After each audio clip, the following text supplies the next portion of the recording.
நேயர்கள் அனைவருக்கும் என் அன்பு கலந்த வணக்கம். கடந்த பல திங்கள்களாக, மாதங்களாக உறவுகள் என்ற பெரிய தலைப்பில் வெவ்வேறு உபதலைப்புகளில் எனது சிந்தனை உங்களோடு பகிர்ந்து கொண்டு வருகின்றேன். இன்று எனது சிந்தனையை நாளை கத்தோலிக்க திரு அவையில் எல்லா கோவில்களிலும் எடுத்து இயம்பப்படும் நற்செய்தியை அடிப்படையாக வைத்து எனது சிந்தனையை உங்களோடு பகிர்ந்து கொள்ள விளைகின்றேன். அதற்கு முன் அந்த நற்செய்தியை உங்களுக்கு எடுத்து இயம்புகின்றேன். இது மாற்கு எழுதிய நற்செய்தியிலிருந்து எடுக்கப்பட்ட வாசகம். இயேசு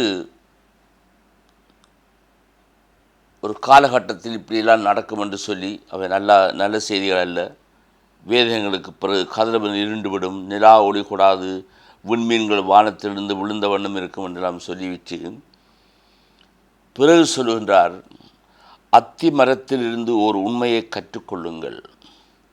அதன் கிளைகள் தளிர்த்து இலைகள் தோன்றும் போது கோடைக்காலம் நெருங்கி வந்துவிட்டது என நீங்கள் அறிந்து கொள்ளுகிறீர்கள். அதாவது இயற்கையை பார்த்து எமது முன்னோர், விசேஷமாக எங்களோட தமிழ் பண்பாட்டில், தமிழ் கலாச்சாரத்தில், தமிழ் வரலாற்றில் எங்களோட முன்னோர் கிட்டத்தட்ட சரியாக மதிப்பீடு செய்வார்கள். காலத்தை பற்றி, மழை பெய்யும், மழை பெய்யாது, இது கோடை காலம், இது மார்கழி குளிர், இது தளிர் உதிர்த்த நிலை என்று பல்வேறு நிலைகளை அவர்கள் எடுத்து சொல்லியிருக்கிறார். அது பெரும்பாலும் சரியாகவே இருக்கு. இன்றைக்கு விஞ்ஞான வளர்ச்சியினால், அதுவும் குறிப்பாக டெக்னாலஜி வளர்ச்சியாக எல்லாவற்றையும் மெஷின்கள் மூலமாக வான்நிலைகளை எங்களுக்கு சொல்லுகிறார்கள். இயேசு என்ன சொல்ல, இதை பார்த்து உங்களுக்கு சொல்லக்கூடுமா இருக்குது, ஏன் உங்கள் வாழ்க்கையை பார்த்து சொல்லக்கூடாது என்பதுதான் கேள்வி. இறுதியாக இந்த வாசகம் இப்படித்தான் முடிகின்றது. விண்ணும் மண்ணும் ஒளிந்து போகும், ஆனால் என் வார்த்தைகள் ஒழிய மாட்டா. விண்ணும் மண்ணும் என்று இங்கு குறிப்பிடுவது இந்த உலகத்தை, பிரபஞ்சத்தை அல்ல, இந்த உலகத்தை. ஆனால் அந்த நாளையும் வேளையும் பற்றி தந்தைக்கு தவிர வேறு எவருக்கும் தெரியாது. அது எப்பொழுது நடக்கும் என்பது யாருக்குமே தெரியாது. விண்ணகத்தில் உள்ள தூதருக்கோ மகனுக்கோ கூட தெரியாது. ஏனெனில் அந்நேரம் வரும் பொழுது எப்போது வரும் என உங்களுக்கு தெரியாது. இது முதல் முறை அல்ல. இயேசு இதே செய்தியை ஒரு உவமையில் வேறு இடத்தில் கூறியிருக்கிறார். கல்வன் எப்போ வருவான் என்று உங்களுக்கு தெரியாது. அவன் சொல்லி போட்டு வரமாட்டான், நான் இந்த நாள் இந்த நேரத்தில் வருவேன் என்று சொல்லி போட்டு வரமாட்டான். அப்படி சொல்லி போட்டு வந்தால் நீங்கள் விழிப்பாக இருப்பது மட்டுமில்லை, காவல்துறைக்கெல்லாம் அறிவித்து எல்லாம் ரெடியாக இருப்பீங்க. அவன் வரமாட்டான். கள்ளன் எப்போ வருவான்னு உங்களுக்கு தெரியாது. இன்னும் ஒரு இடத்தில் சொல்லியிருக்கிறார். 10 கன்னியர்களை பற்றி சொல்லும் பொழுது அவரெல்லாம் விளக்கெடுத்து சென்றார்கள். மணமகன் வருவான், எப்பொழுது வருவான் என்று தெரியாது. அது கதவு தட்டப்பட்ட பொழுது எல்லாரும் விழித்தெழுந்தார்கள். விவேகமுள்ள கன்னியர்கள் விளக்கோடு மட்டும் செல்லவில்லை, விளக்குக்கு வேண்டிய எண்ணெயும் எடுத்து சென்றார்கள். விவேகம் இல்லாதவர்கள் எண்ணெய் எடுத்து செல்லவில்லை, விளக்கு நூந்து விட்டது, அவர்களால் மணமகனை வரவழைக்க முடியவில்லை.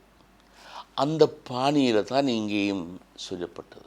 உங்களுக்கு தெரியாது, நேரமோ காலமோ உங்களுக்கு தெரியாது. என்ன இந்த நேரமோ காலமோ? எப்பொழுது நீங்கள் ஒரு தெய்வீகத்தை அடைவீர்கள், எப்பொழுது விழித்தெழுவீர்கள், எப்பொழுது ஓர்மை உணர்வு கொள்வீர்கள், எப்பொழுது உங்களுக்கு ஒரு இறை அனுபவம் வரும், எப்பொழுது இயேசு உங்களை அழைத்தார், தந்தையும் நானும் ஒன்றாயிருப்பது போல் நீங்களும் ஒன்றாயிருங்கள். அந்த அழைப்பு எப்போ வரும் என்று உங்களுக்கு தெரியாது, எனக்கு தெரியாது. அப்படித்தான் வாழ்க்கை உண்டு.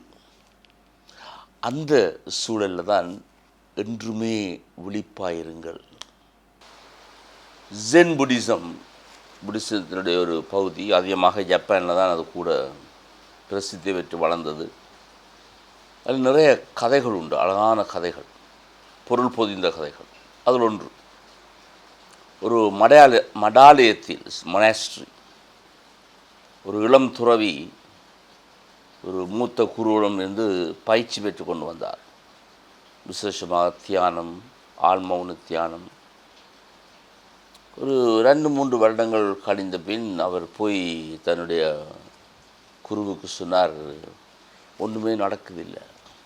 நான் நீங்கள் சொன்ன மாதிரி ஒழுங்காக நாள்தோறும் இந்த தியானத்தில் ஈடுபட்டு வர்றேன், மற்ற ஒருத்தரெல்லாம் செய்கிறேன், ஆனால் ஒன்றும் நடக்கிற மாதிரி இல்லை. அப்போ அந்த குரு சொன்னார்,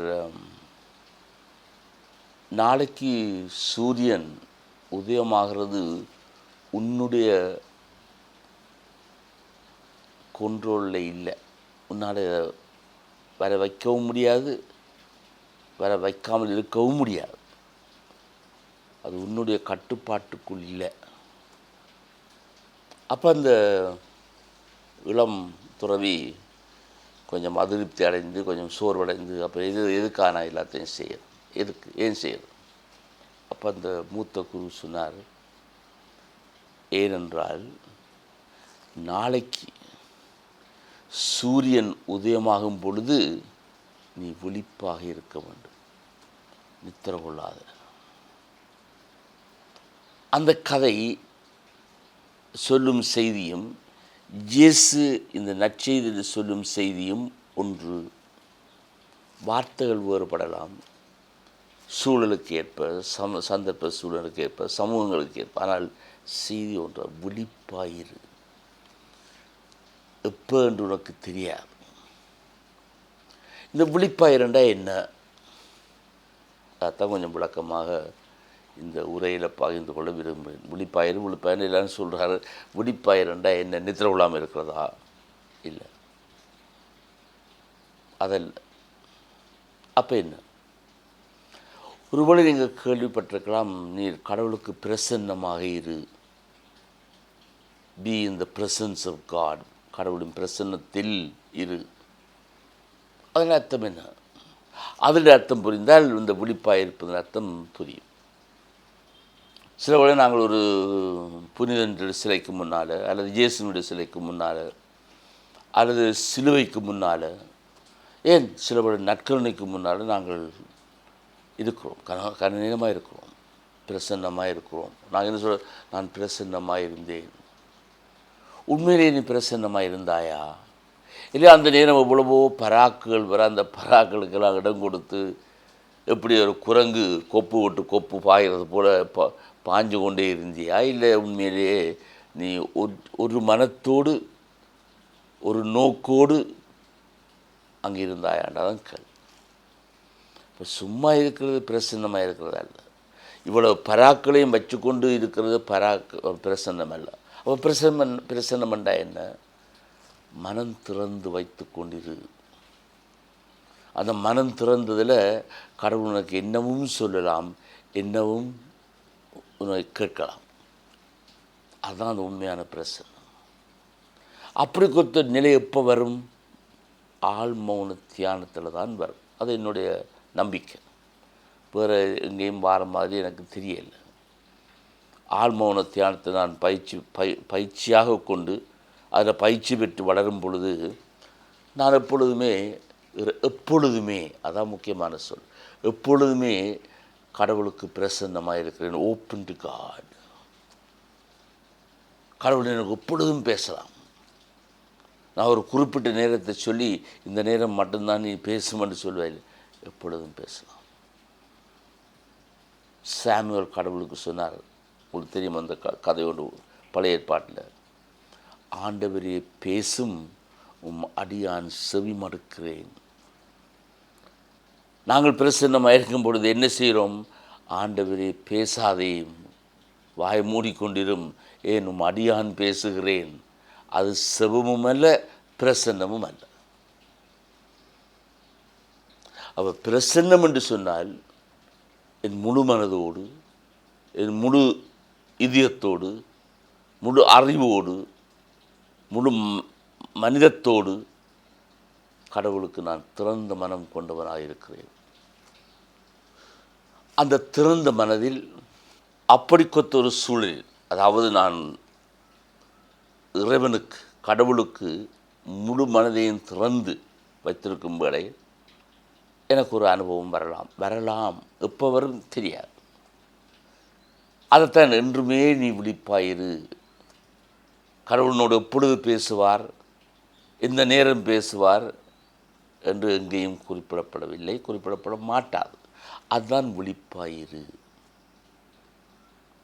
அதுக்கு நான் என்னை ஆயத்தம் செய்வது என்னுடைய செயற்பாடு. எப்பொழுது கடவுளுடைய அந்த அனுபவம் எனக்கு கிடைக்கும் என்பது என்னுடைய கட்டுப்பாட்டுகள் இல்லை, என்னுடைய கண்ட்ரோலில் இல்லை. ஆனால் அதுக்கு நான் ஆயத்தப்படுத்தி கொண்டு இருக்கலாம். எப்பவும் வரலாம், எப்பவும் வரலாம். ஞானியுடைய வாழ்க்கையை பார்க்கிற பொழுது அப்படி தெரிகின்றது. என் மாதாவுடைய வாழ்க்கையை பாருங்கள். தேவ மாதா மரியாள், அவள் எப்பொழுதும் தன்னை கடவுளுக்கு திறந்து வைத்திருந்திருக்கிறாள். இது என்னுடைய விளக்கம். அப்பொழுது அங்கு ஒரு குரல் கேட்டது. அதுக்கு அவர் செவிமடுத்தாள். இப்படி இருப்பது கடினம். எப்பொழுதும் என்னை திறந்த மனதோடு, எப்பொழுதும் என்னை ஒரு விதம் பராக்கள் இல்லாமல் வைத்திருப்பது மிக கடினம். அதனால தான் நாங்கள் கடவுளுக்கு பிரசன்னமாக இல்லை. கோவிலுக்கு போனாலும் சரி, கோவில் வழிபாடுகளில் பங்கு பற்றினாலும் சரி, வழிபாடுகளே ஒரு பிராக்காக மாறுகின்றது.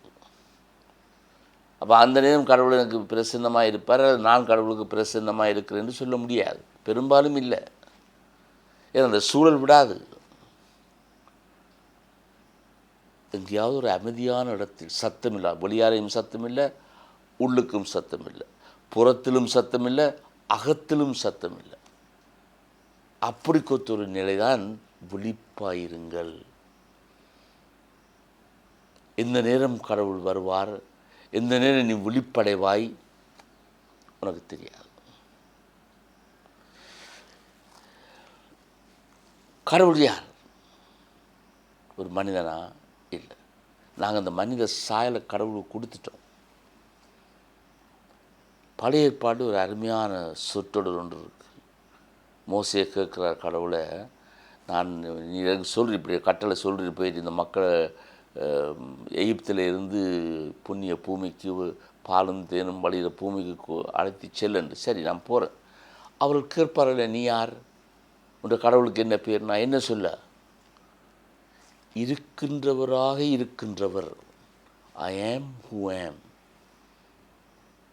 ஆதியும் இல்லை, அந்தமும் இல்லை, சாயல் இல்லை. முக்கியமான சொல் சாயல் இல்லை. நாங்கள் அந்த கடவுளுக்கு ஒரு சாயலை கொடுத்து, அதிலும் விசேஷமாக ஒரு மனித சாயலை கொடுத்து, அதுவும் இந்த ஆண்வர்க்கம் ஒரு ஆண்வர்க்கத்து சாயலை கொடுத்து எல்லாவற்றையும் கடினமாக்கி விட்டோம். அவை மதம் ஒரு தடையாக வந்து விட்டது. தடை வரக்கூடாது. அது ஒரு வழி, ஒரு மீன்ஸ். ஆனால் அதுதான் இப்போ தடையாக வந்துட்டு. அவ்வளவு வழிபாடுகள், அவ்வளவு சத்தங்கள், ஒலிகள். இருக்கின்றவராக இருக்கின்றவர். ஆல்வேஸ் தி ஐ ஆம் ஹூ ஆம். அந்த ஐ ஆம் ஹூ ஆம் என்பதை அணுகுவதாக இருந்தால் அதுக்கு ஒரே ஒரு வழி, தியானம், ஆழ்மௌன தியானம். The power of now. நான் இது முன்னர் உரையில் சொன்ன ஞாபகம் இருக்குது. எக்கார்ட் டோல் என்ற அமெரிக்கன், அவர் ஒரிஜினலி அவருடைய ரூட் வேர் வந்து ஜெர்மனி, ஆனால் அமெரிக்காவிலே பிறந்து வளர்ந்து ஆங்கிலத்தில் தான் எழுதினவர். The power of now. அருமையான நூல். வாங்கி படிப்பதெல்லாம் வாங்கி அதை ப்ராக்டிஸ் பண்ணணும், அதை செயல்படுத்தணும். எத்தனையோ கோடி புத்தகங்கள் விற்பனைக்கு போய் வெளியாகி இருக்கின்றன. மக்கள் இதை தேடுறார்கள். அது கோயிலில் கிடைக்குதில்லை, ஆலயத்தில் கிடைக்குதில்லை. என்னத்தையோ தேடுறார்கள். என்னத்தை தேடுகிறார்கள்? மௌனமாக இரு, கடவுள் எனக்கு சொல்லுவார் என்ன செய்ய வேண்டும் என்று.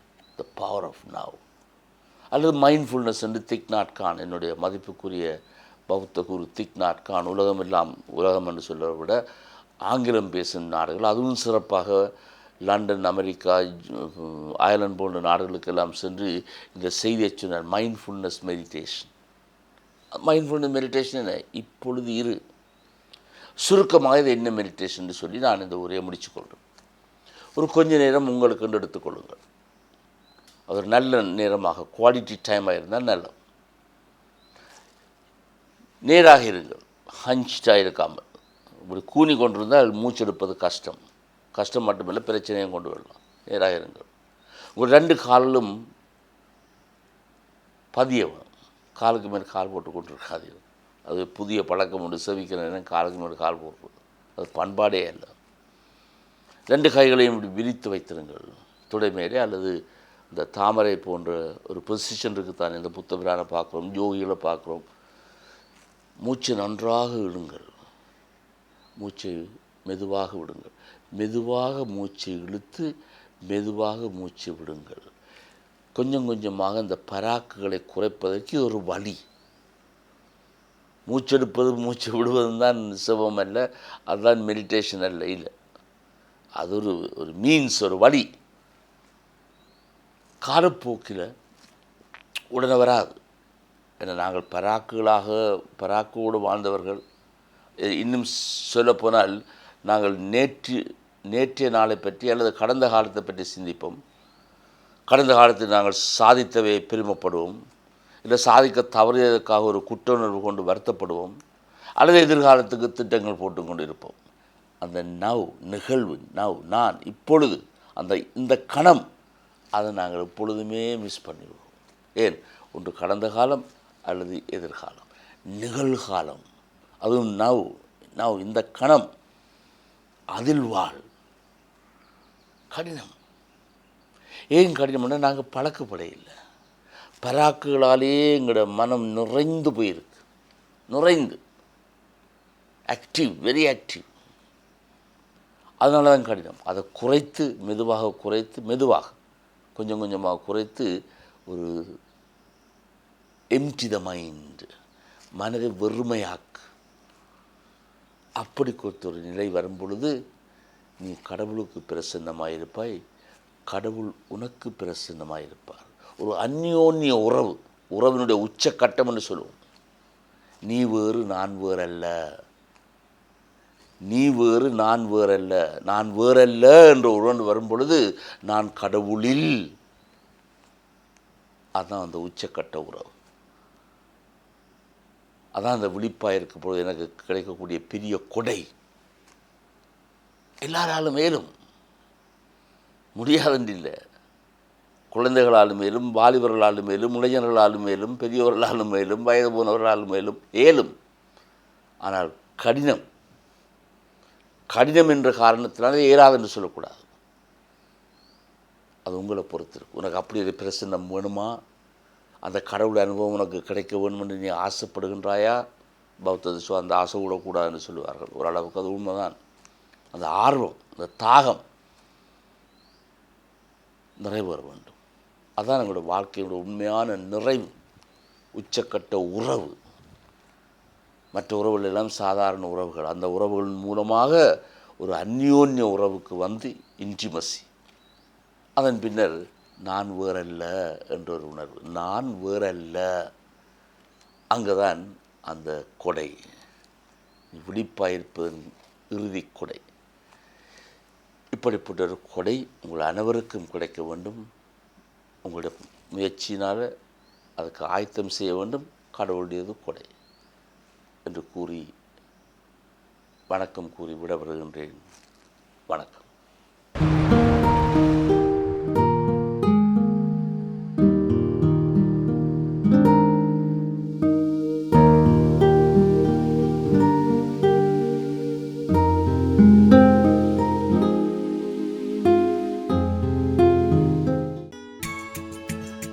ஹோலி மேடையில் புத்தம்புது நிகழ்ச்சிகளை உடனுக்குடன் பார்த்து மகிழ எமது ஃபேஸ்புக் மற்றும் யூடியூப் பக்கத்தை லைக் செய்யுங்கள்.